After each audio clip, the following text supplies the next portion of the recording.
প্রিয় দর্শক, আপনাদের স্বাগত ইস্পাহানি মির্জাপুর জিরো আওয়ারে। বৈশাখী টেলিভিশনের সমসাময়িক বিষয়ভিত্তিক আলোচনার নিয়মিত আয়োজন ইস্পাহানি মির্জাপুর জিরো আওয়ার।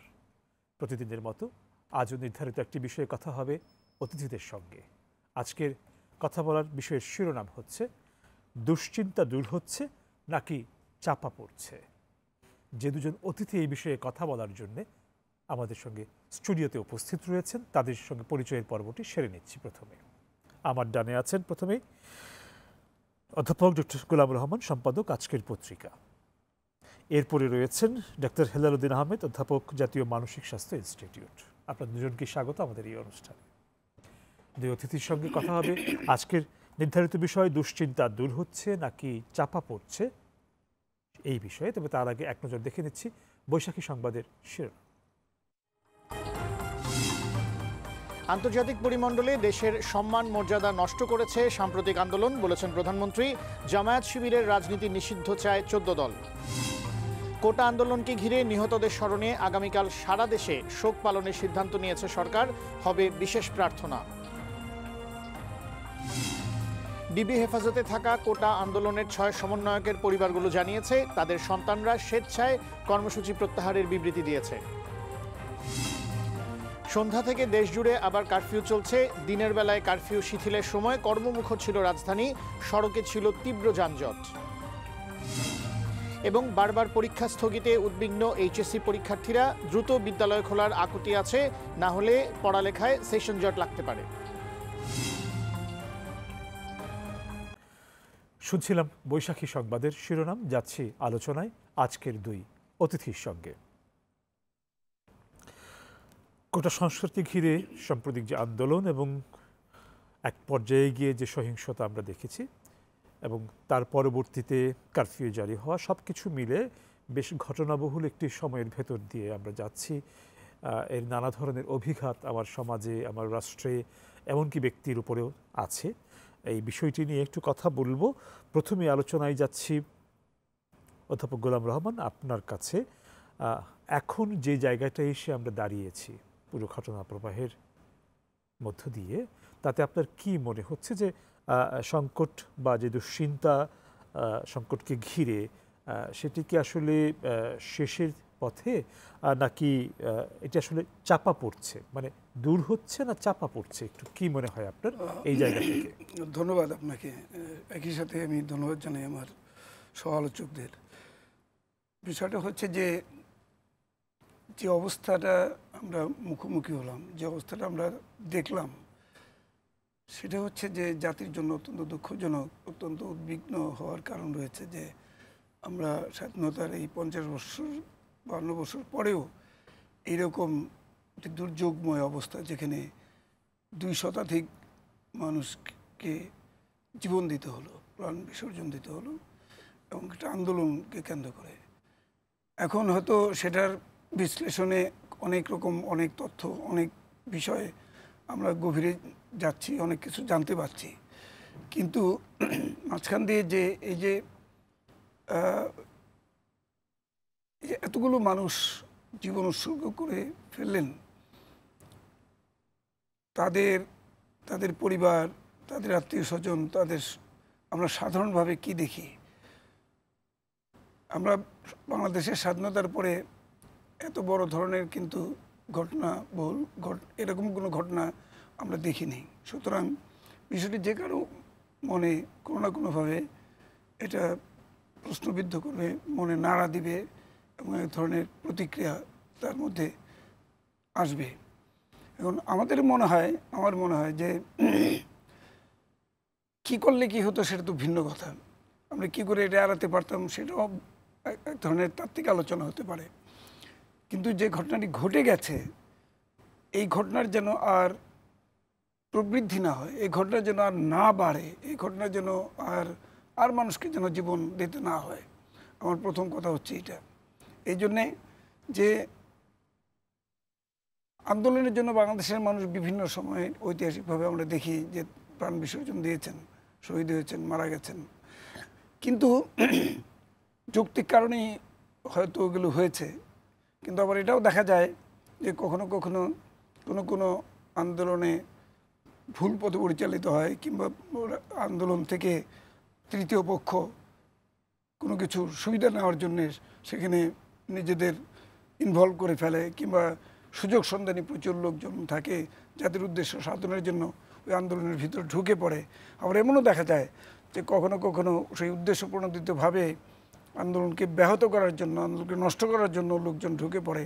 আর কিছু কিছু লোক আছে যে ওই কারো যে ঘর পড়ে আর কেউ ওই আলু পোড়া খায়, ব্যাপারটা এরকম সুবিধাটা নেওয়ার জন্য ওই সুবিধা নেওয়ার সুযোগটাও সন্ধান করতে থাকে। এখন এখানে এই যে সাম্প্রতিক ঘটনাগুলি, এখানে অনেকের মনে অনেক প্রশ্ন, অনেক দ্বিধা, অনেক ধরনের তাদের মধ্যে নানান ধরনের প্রশ্ন জমা হয়ে আছে। এখন এই বিষয়গুলো আমরা ধীরে ধীরে অনেক কিছু জানতে পারছি, আবার অনেক কিছু জানতে পারছিও না, এটা ঠিক। তবে আমি মনে করি যে এই ঘটনার পুনরাবৃত্তি কিংবা এই ঘটনার আর এক্সটেনশন যেন না হয়, তাতে করে অন্ততপক্ষে আমাদের আর মানুষ যেন মারা না যায়, আর মানুষের যেন ক্ষতি না হয়। আন্দোলন যে কোনো ইস্যুতে, রাজনৈতিক, সামাজিক, অর্থনৈতিক বিভিন্ন রকম ইস্যুতে আন্দোলন হবে। আন্দোলন তো কোনো খারাপ অর্থে নয়, আন্দোলন তো একটা সমাজের বিকাশের জন্য, সমাজের উন্নয়নের জন্য, সমাজের কিছু আদায়ের জন্য করা হয়, কিন্তু সেটা যৌক্তিকভাবেই সেটা করা হয় এবং করার উচিত। কিন্তু কখনো কখনো সব দাবি যে একটি সরকারের জন্য কিংবা একটা দেশের জন্য একেবারে প্রয়োজনীয় সেটা নাও হতে পারে, কারণ রাজনৈতিক দল, রাজনৈতিক মত, বিভিন্ন ধরনের মানুষের মতামতের প্রেক্ষাপটে এই আন্দোলন আবর্তিত হয়। সুতরাং সব মানুষের যে সব আন্দোলন কিংবা সব দাবি যে যুক্তিযুক্ত সেটা কিন্তু বলা যাবে না। তো আমরা সাম্প্রতিক যে আন্দোলন দেখেছি এটা যুক্তিযুক্ত, সবাই এই আন্দোলনের পক্ষে কথা বলেছেন, সবাই আন্দোলনকে স্বীকার করে নিয়েছেন। কিন্তু তারপরেও দেখলাম যে আন্দোলনকে কেন্দ্র করেই শত শত লোক মারা গেল। এটা অনভিপ্রেত, এটা কারো কাম্য ছিল না। এটা হচ্ছে আমাদের অত্যন্ত দুঃখের বিষয় যে আমরা অত্যন্ত দুঃখের সাথে বিষয়টাকে লক্ষ্য করলাম যে আন্দোলন, যৌক্তিক আন্দোলন কিভাবে অন্যরা ছিনতাই করে ফেলে কিংবা অন্যদের হাতে চলে যায়, কিংবা যৌক্তিক আন্দোলনের পরিণতি কিভাবে অন্যরকম রূপ ধারণ করে। এখানে কে ইনভলভ, কার কতটা ইনভলভমেন্ট কিংবা কে কীভাবে দায়ী সেটা ভিন্ন আলোচনা, কিন্তু ঘটনাটা কিন্তু ঘটে গেছে এরকম যে যারা যে আন্দোলনের কর্মসূচি নিয়ে এগুচ্ছিলেন সেই দাবি তো আদায় হয়েই গেল। ছাত্রদের যে আন্দোলন সেটা তো এক অর্থে স্বীকার করে নেওয়া হলো এবং সেটাকে এই আন্দোলনকে স্বীকার করে নিয়ে আন্দোলনের দাবির সাথে একাত্মতা প্রকাশ করেই কিন্তু সব কিছু হলো। এবং ছাত্ররা যে মানে যা চেয়েছে, কেউ কেউ বলে থাকেন যে তা তো সবই আদায় করা হয়ে গেছে। তো তারপরেও তাহলে আন্দোলন তো শেষ হয়নি, আন্দোলন শেষ হলো না। তারপরেও তো যে ধ্বংসাবশেষ, তারপরে যে মানুষ মারা যাচ্ছে, এটা অত্যন্ত বেদনার বিষয়, অত্যন্ত উদ্বেগের বিষয়। এবং পুরো জাতি কিন্তু একটা জায়গায় এসে একটা প্রশ্নের মুখোমুখি হয়েছে। একটা শুধু তারা শুধু জানার জন্যই বসে আছে তা নয়, তারা অত্যন্ত উদ্বিগ্ন এবং জাতি কিন্তু অনেক কষ্টের সাথে, দুঃখের সাথে, বিষাদের সাথে বিষয়টিকে লক্ষ্য করছে। একই সাথে আমরা জানি যে এখান থেকে পরিত্রাণের যে পথ সরকারিভাবেও সব কিছুই গ্রহণ করা হয়েছে, মেনে নেওয়া হয়েছে, কিন্তু আমার তো মনে হয় এই ঘটনার জন্য সরকারের পক্ষ থেকে দুঃখ প্রকাশ করা উচিত। দুঃখ প্রকাশ করে অন্তত পক্ষে এই দাবি দেওয়ার সাথেই শুধু নয়, যারা এই জীবন বিসর্জন দিল, যারা আমাদের এই দাবি দেওয়া আদায়ের জন্য রাজপথে নেমে এসেছিল, তাদের পক্ষ অবলম্বন করেই আমার মনে হয় একটা সিদ্ধান্তে আসা উচিত যে আমরা আর রক্ত দিতে চাই না, কিন্তু আমাদের আন্দোলনের সফলতা কিংবা আন্দোলনের যে ফসল সেটা দিয়ে আমাদের পরবর্তী বংশধর, পরবর্তী জনগণ পরবর্তী জীবন ধারণে তাদের সিদ্ধান্ত নিতে তারা অন্ততপক্ষে যেন তাদের জীবনযাত্রায়, জীবন প্রণালীতে যেন কার্যকর করতে পারে, আমি এই আশাবাদ ব্যক্ত করব। ধন্যবাদ অধ্যাপক ডক্টর গোলাম রহমান। আবারও আসবো আপনার কাছে। যাচ্ছি ডক্টর ফেরুদ্দিন আহমেদ, আপনার কাছে। এই যে আন্দোলনটি, এটির কয়েকটি ধাপ আছে, আমরা সবাই দেখেছি, নতুন করে আলোচনা করার দরকার নেই যে প্রথমে কি হলো, তারপর কি হলো, তারপর কি হলো। যে বিষয়টি আপনার কাছ থেকে শুনতে চাইব, যে এর কিন্তু একটি মানসিক প্রতিক্রিয়া, মানসিক স্বাস্থ্যে, জনমানুষে বা বয়সভিত্তিক হয়তো আলাদা করে সেটি প্রতিক্রিয়া ধরন হবে, কিন্তু একটি প্রভাব আছে, একটি প্রতিক্রিয়া আছে। অনেকেই অসুস্থ বোধ করছেন, অনেকেই স্বস্তি পাচ্ছেন না। হ্যাঁ, কেউ কেউ বলছেন যে তারা এক ধরনের ট্রমার ভেতর দিয়ে যাচ্ছে। এই যে প্রাণহানি, সহিংসতা, কোনোটিই কাম্য নয়, ঘটেছে।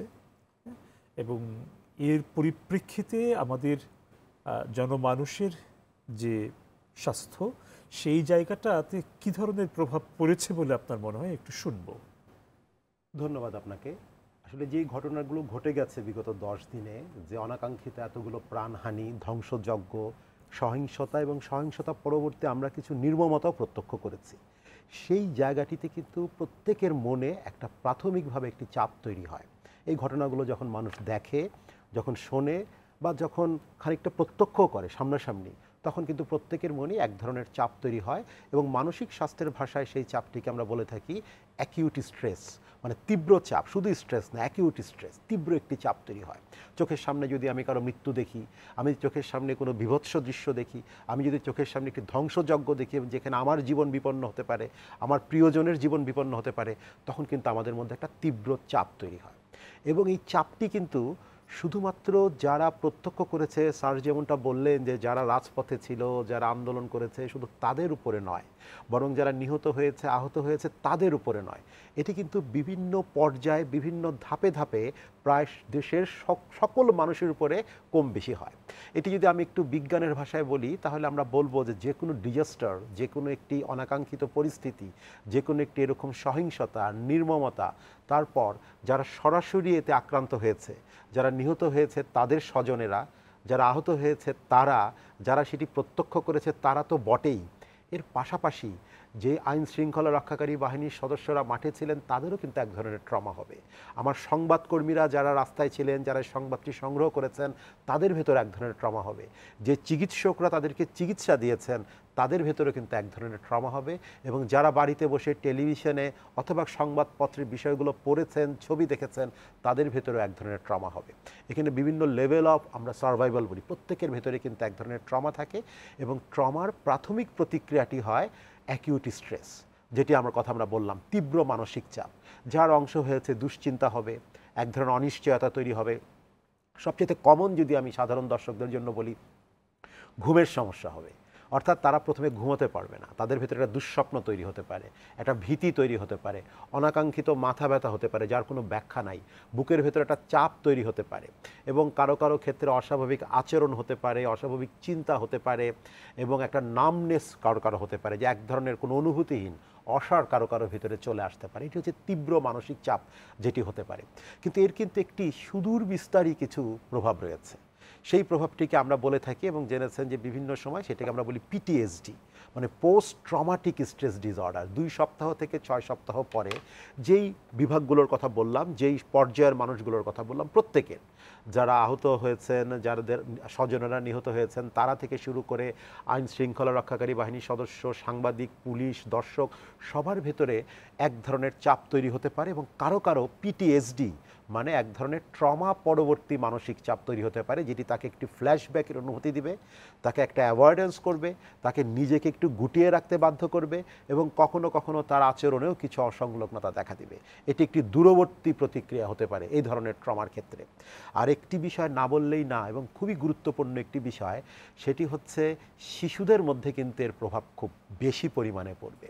আমি শিশুদের মানসিক স্বাস্থ্য নিয়ে কাজ করি, এই কারণে আমাদের শিশুদের কথাটি আমি একটু বিশেষভাবে বলতে চাই। শিশুদের যে অ্যাকিউট স্ট্রেস, উদ্বিগ্নতা, এগুলো তো হতেই পারে। তারা সহিংসতা কেউ দেখেছে, কেউ হয়তো বুঝেছে, কেউ হয়তো বোঝে নাই। কিন্তু এই সহিংসতার পাশাপাশি তাদের দেখলেন একটু আগে শুরুতেই আপনার অনুষ্ঠানে আমরা দেখলাম পরীক্ষা বারবার পেছাচ্ছে, তাদের বিদ্যায়তনগুলো বন্ধ রয়েছে, তাদের ইন্টারনেট নাই, যেটা কিন্তু জরুরি শিশুদের জন্য, এবং সহিংসতা, নির্মমতা তারাও কিছুটা দেখেছে। এই বিষয়গুলো তাদের ভেতরে কিন্তু তার ব্যক্তিত্বের বিকাশকে বাধাগ্রস্ত করবে। আমরা বলবো পার্সোনালিটির চেঞ্জ হবে। কেউ কেউ হয়তো ভবিষ্যতে আগ্রাসী আচরণ করতে পারে, কেউ হয়তো ভবিষ্যতে নিজেকে গুটিয়ে রেখে এক ধরনের নিজের ভেতর গুটিয়ে থেকে এক ধরনের সমাজ বিমুখ হয়ে যেতে পারে। ফলে এই ধরনের সহিংস, নৃশংস এবং অনাকাঙ্ক্ষিত পরিস্থিতির যে মৃত্যু ঘটেছে, যে ধ্বংসযজ্ঞ হয়েছে, তার মানসিক প্রতিক্রিয়া কিন্তু তাৎক্ষণিকও রয়েছে এবং দীর্ঘমেয়াদী রয়েছে। তাৎক্ষণিকের জায়গাগুলো একটু যদি আমাদেরকে আরেকটু খুলে বলতেন, পরবর্তীতে আমরা আবার আপনার কাছে আসবো, তখন জানতে চাইব দীর্ঘমেয়াদী জায়গাগুলো একটু খুলে। সাধারণ মানুষের ভেতরে হয় কি, তারা হয়তো বিশেষজ্ঞ পর্যায়ের বক্তব্যগুলি সরাসরি জিজ্ঞেস করতে পারেন না তারা, হ্যাঁ, তারা নানা রকমভাবে সংকটটাকে অনুভব করেন নিজের ভেতরে, আশেপাশে। তো সেই জায়গাটা তারা একটু মানে প্রতিদিনের তাদের যে জীবন তাতে কাজে লাগবে, একটু সেরকম করে আপনার কাছ থেকে। প্রথম কথা হচ্ছে, মানুষের ভিতরে প্রথমে একটা ভয় তৈরি হয়। এই ভীতি তার নিজের ব্যক্তিগত একটি সংকট তৈরি করবে, এই ভীতি। আরেকটি হচ্ছে সমষ্টিগত একটি সংকট হতে পারে কিনা। স্যার যেটি বলেছিলেন, দেশ কিভাবে যাচ্ছে, সমাজ কোন দিকে যাবে, দেশের পরিণতি কী হবে, তাহলে দুটো কিন্তু আবার একটির সাথে আরেকটি সম্পর্কযুক্ত। আমার ব্যক্তিগত সংকট যখন তৈরি হবে এবং আমার ব্যক্তিগত সংকটের মতো যদি অসংখ্য মানুষের ব্যক্তিগত সংকট একসাথে তৈরি হয়, তখন কিন্তু একটি সামষ্টিক সংকট তৈরি হবে। এর থেকে মানুষ কিন্তু একটা ভয়ের মধ্যে চলে যায়। এই ভয় তাকে কিন্তু একটি তাড়িয়ে বেড়ায়। তখন দেখা যায় সে নিজেকে গুটিয়ে রাখে, সে তার ভিতরে দুশ্চিন্তা তৈরি হয়, তার ঘুম হয় না, এবং সে ধরেন অনেক কথা বলতে চেয়েও অনেক সময় পাশের জনের কাছে বলতে পারে না, প্রকাশ্যে নয়, পাশের জনের কাছে বলতে পারে না।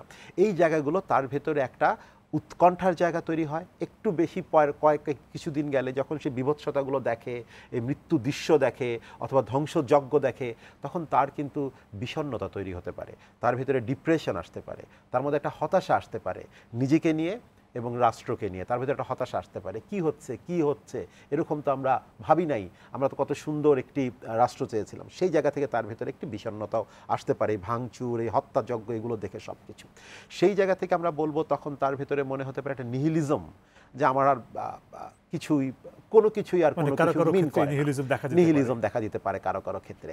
এই জায়গাতে আমরা বলবো, একটা ছোট্ট একটি উপদেশ দিয়ে আমি শেষ করবো। এই জায়গাটিতে আমি বলবো মানুষকে পরস্পরের সাথে ভেন্টিলেশন করতে হবে, কথা বলতে হবে, একজন আরেকজনের সাথে, পরিবারের সদস্যরা একে অপরের সাথে আলাপ করতে পারেন, আলোচনা করতে পারেন।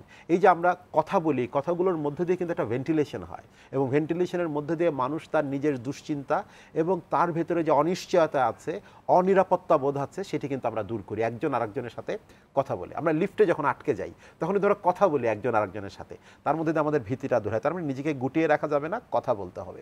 দ্বিতীয় বিষয় হচ্ছে নিজের যত্নটা নিতে হবে, রাত জাগা যাবে না। আমরা যদিও রাত জেগে আলোচনা করছি আজকে, কিন্তু আমরা বলবো প্রত্যেককে রাতে যেন সময় মতো ঘুমায় এবং বেলা করে যেন ঘুম থেকে না ওঠে, দিনের বেলা তাকে সক্রিয় থাকতে হবে, সময় মতো খাবার দাবার গ্রহণ করতে হবে, কারণ পৃথিবী কিন্তু তার নিয়মে চলবে। আমরা অনেক সহিংসতা প্রত্যক্ষ করেছি, নৃশংসতা প্রত্যক্ষ করেছি, কিন্তু পৃথিবী কিন্তু থেমে নাই। ফলে আমি যদি এখানে দুর্বল হয়ে পড়ি, আমি যদি এখানে নিজে মানসিক স্বাস্থ্যটাকে আমার কম্প্রোমাইজ করি, তাহলে কিন্তু স্যার যেটা বললেন যে পরিণতি, প্রবৃদ্ধি যাতে না হয়, সেই প্রবৃদ্ধিটা, এই সংকটের প্রবৃদ্ধি রোধ করার সক্ষমতা আমার থাকবে না। তাহলে সংকটের প্রবৃদ্ধি রোধ করার সক্ষমতার জন্য আমার নিজেকে মানসিকভাবে সুস্থ থাকতে হবে। আরেকটি জিনিস বলতে হবে, যে এখন যে আমার খারাপ লাগছে, আমরা যে বলছি সংকটে পড়েছি, আমাদের দেখে আমাদের মনটা খারাপ হচ্ছে, আমরা চিন্তিত হচ্ছি, তার মানে এই নয় যে আমি দুর্বল। তার মানে হচ্ছে এই যে আমি একজন মানবিক মানুষ।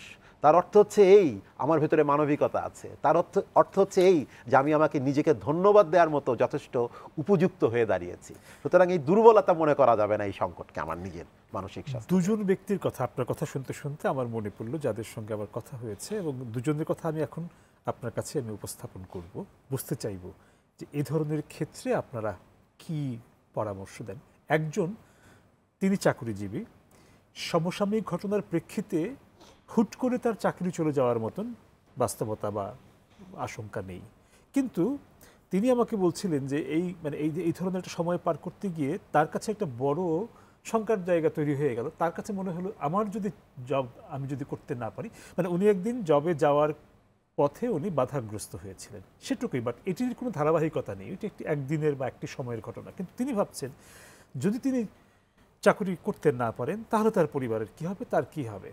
যদিও তিনিও বলছেন যে এটা কোনো যৌক্তিক ভিত্তি নেই, কিন্তু এই ভিত্তিতে তার ভিতরে কাজ করছে।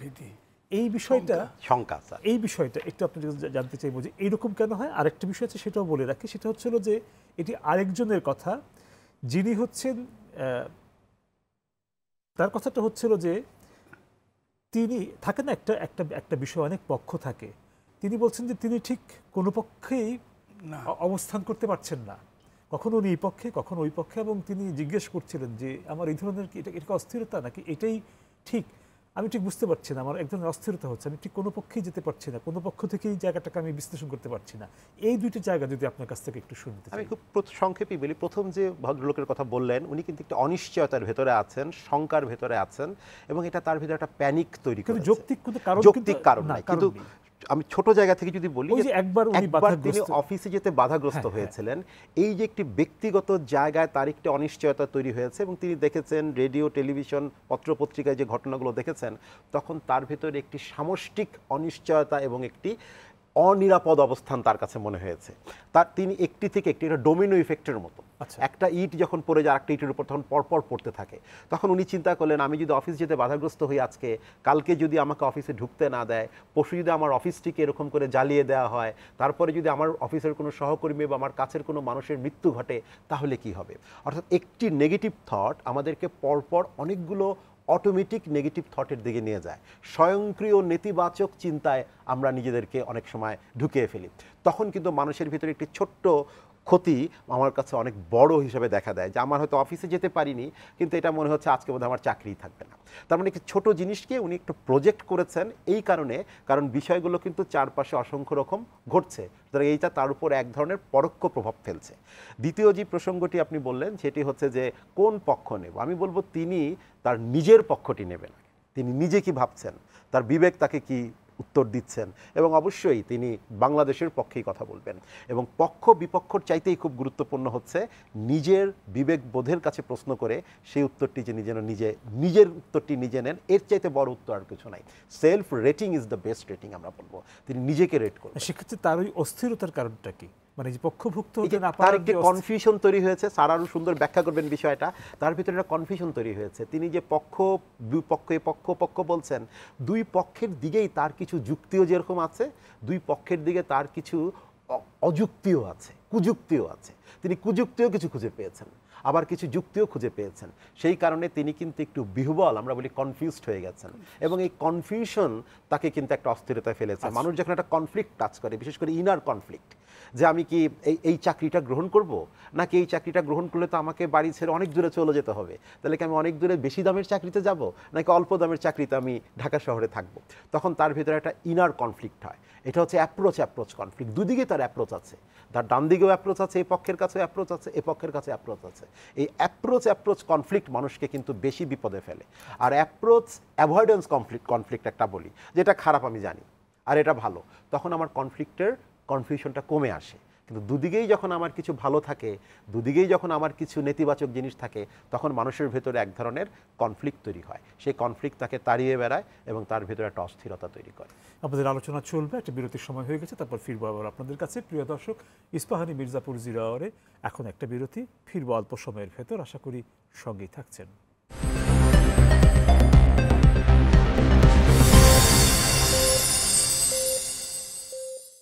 প্রিয় দর্শক, আপনাদের আবারও স্বাগত ইস্পাহানি মির্জাপুর 0 আওয়ারে। ধন্যবাদ বিরতি সময়টুকু আমাদের সঙ্গে থাকার জন্যে। যাচ্ছি আলোচনায়। অধ্যাপক গোলামুর রহমান, ফিরছি এবার আপনার কাছে। সংকট মানেই মানুষ যেটা হয় সমাধান খোঁজে, সমাধানের জন্য তার ভেতরে এক ধরনের আকাঙ্ক্ষা তৈরি হয়।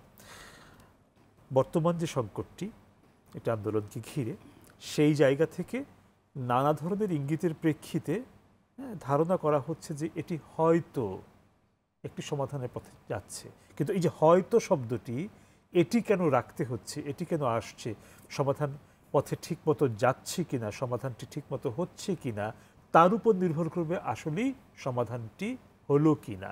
এই জায়গাটি একটু আপনার কাছ থেকে জানতে চাই, গোটা প্রক্রিয়াটাকে আপনি কিভাবে দেখছেন? আমার মনে হয় যে আমি এই সমাজের একজন নাগরিক হিসেবে নাগরিক অধিকার আমি অর্জন করেছি, সুতরাং নাগরিক হিসেবে আমার যেমন দায়িত্ব আছে দেশের প্রতি, আবার দেশেরও নাগরিকের প্রতি কিছু দায়বদ্ধতা দায়িত্ব আছে। এটা এটা এটা পারস্পরিক সম্পর্ক।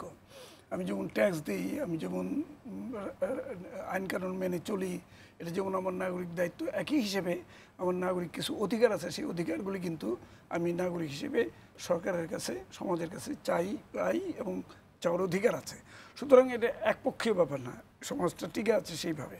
এখন যে কথাটা হচ্ছিল যে আমরা এমন একটা পরিস্থিতি পরিবেশের মধ্যে চলছি যেখানে একটা শঙ্কার রাজনীতি, শঙ্কার সংস্কৃতি তৈরি হচ্ছে, একটা মানে একটা কালচার অফ আনসার্টেনিটি তৈরি হচ্ছে, একটা অনিশ্চয়তার মধ্যে আমরা পড়ে যাচ্ছি। যখন দেখছি যে কিছু দাবি দেওয়া নিয়ে যখন আন্দোলন শুরু হলো, দাবি দেওয়াগুলো মেনেও না হলো, কিন্তু মাঝখান থেকে অনেকগুলো প্রাণ ঝরে গেল। সমস্যাটা হলো এই জায়গায়। এখন যদি আমরা এই প্রাণের বিনিময়ে অর্জন এই এই এই অধিকারটা না অর্জন করতাম তাহলে সবচেয়ে ভালো হতে পারতো, কিন্তু সেটা তো হলো না।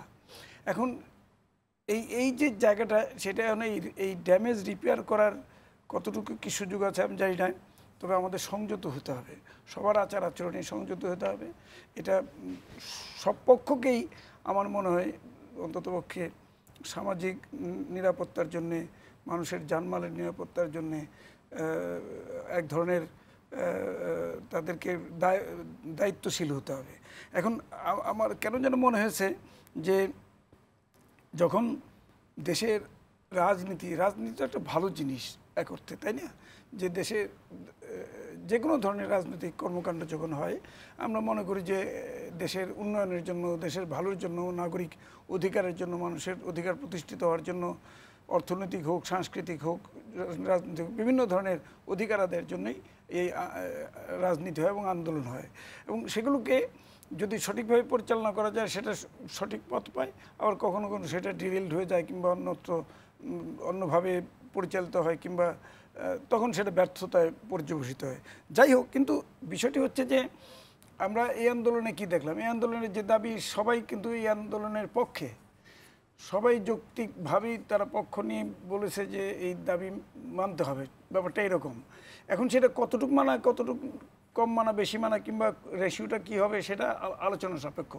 এবং যে পর্যায়ে দাবি দেওয়াগুলো, কোটার দাবিগুলো যেভাবে মানা হলো, আগেকার যে কোটা পদ্ধতি ছিল সেটা বাতিল হয়ে গেছিলো, তারপরে যে সংস্কারটা হলো সেই সংস্কারটা এক ধরনের, যারা আন্দোলন করছে তারা তো এক ধরনের সংস্কারই চেয়েছে। এখন দেখা যাবে যে এটি কি শেষ কথা, তাও কিন্তু না।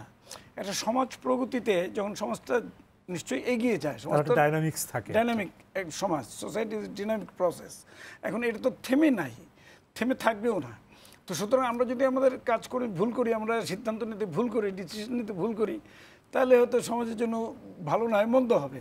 আর যদি আমরা ভালো ডিসিশন নিতে পারি, সিদ্ধান্ত নিতে পারি, সঠিকভাবে আমরা কর্মপ্রবাহটাকে বজায় রাখতে পারি, তাহলে দেখা যাবে যে এটা থেকে ফল ভোগ করবে জনগণ, এটার সুফল ভোগ করবে। এখন সেইখানে যদি আমরা সেটা ব্যর্থ হই, তাহলে সমাজ ব্যর্থ হলো, সমাজের যারা অংশীদার তারা ব্যর্থ হলো। আর যদি এটা আমরা কামিয়াব হই, সফল হই, তাহলে সফল হলো। বিষয়টা এরকম।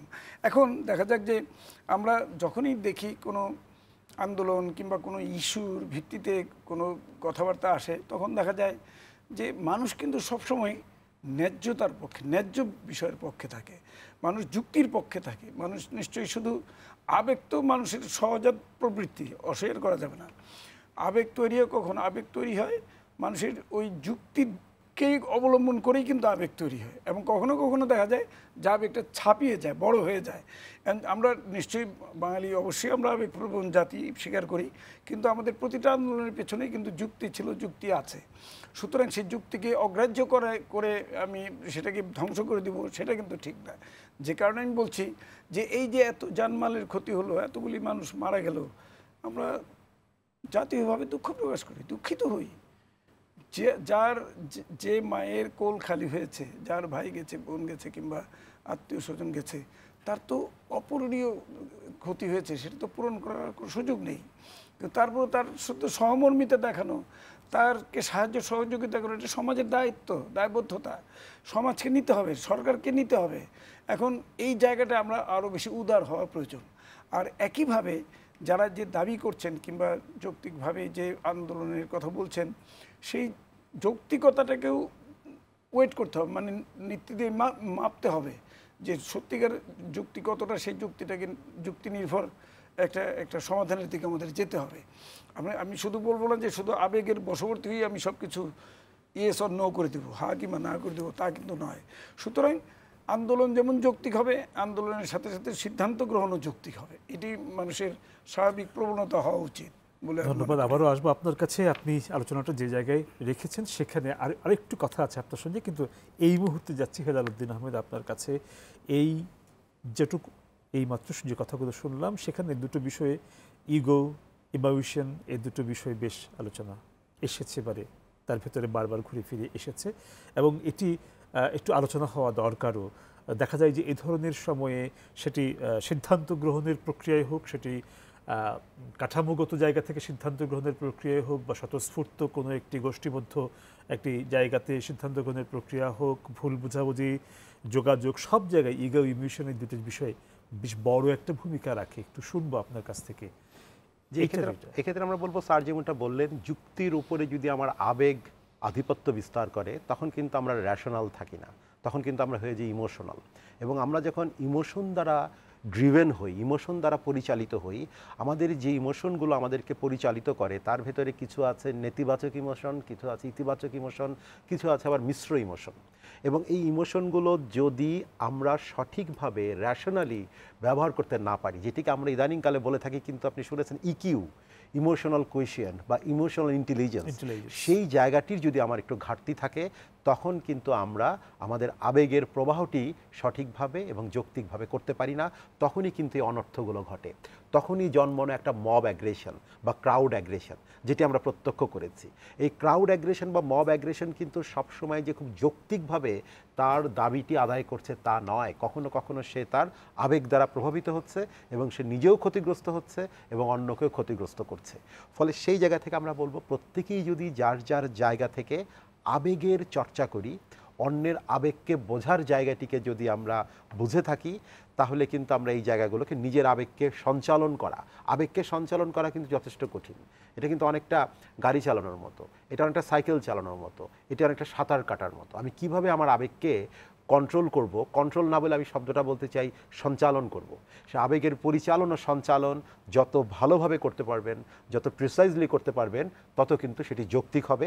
তখন কিন্তু অযৌক্তিক কোনো কিছু আমাদের উপর আধিপত্য বিস্তার করতে পারবে না। আমাদের আরেকটা বিরতির সময় হয়ে গেল, ফিরব আবার আপনাদের কাছে বিরতির পর। প্রিয় দর্শক, ইস্পাহানি মির্জাপুর 0 আওয়ারের সময় হলো আরও একটা বিরতির। ফিরব অল্প সময় পরে, আশা করি সঙ্গেই থাকছে।